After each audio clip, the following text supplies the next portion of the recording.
ఆ మహాప్రళయమనందు సమస్తమైనటువంటి బ్రహ్మాండములు ప్రళయజలముల యందు కలిసిపోయి సూర్యచంద్రుల యొక్క కాంతి ప్రకాశము లేక కటిక చీకటిలో ఉన్నప్పుడు ప్రాణులేవీ లేకుండా ఈ సృష్టి అంతా నిశ్శేషమైపోయినప్పుడు తాను మాత్రం ఒక్కడు మిగిలి ఆ మర్యాకు మీద పడుకుని ఉండేటటువంటి మహానుభావుడైనటువంటి ఆ వటపత్రశాయి అయిన ఆ శ్రీకృష్ణ పరమాత్మ ఎవరు ఆద్యంతములు లేక ప్రకాశిస్తున్నాడో అటువంటి శ్రీకృష్ణ పరమాత్మ ఆయనకు నేను నమస్కరించుతున్నాను.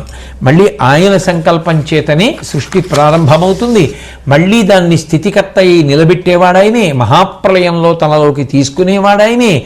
ఏ ప్రాణులు లేనటువంటి సమయంలో తానొక్కడు ప్రళయజలముల మీద మర్యాకు మీద చిన్నపిల్లవాడిలా తేలుతూ కరారవిందేన పదారవిందం ముఖారవిందే వినివేశయంతం వటస్య పత్రస్య పుటేశయానం బాలం ముకుందం మనసాస్మరామి అంటారు శ్రీకృష్ణ కర్ణామృతంలో. ఆ మర్యాకు మీద పడుకొని తన కాలి బొటనవేలు తీసి తన నోట్లో పెట్టుకుని చీకుతూ తాగుతూ అమృతమపుహు కనుక అమృతాన్ని ఆస్వాదిస్తూ తనలో తాను సంతోషిస్తూ ఒక్కడు మిగిలిపోయేటటువంటి పరమాత్మ స్వరూపమైనటువంటి ఆ శ్రీకృష్ణ పరమాత్మను నేను ధ్యానించి నమస్కరించుచున్నాను. వదన బాహూరు పదములెవ్వాడు విప్ర రాజ వైశ్య శూద్రులకు సంప్రభవ దేశములుగా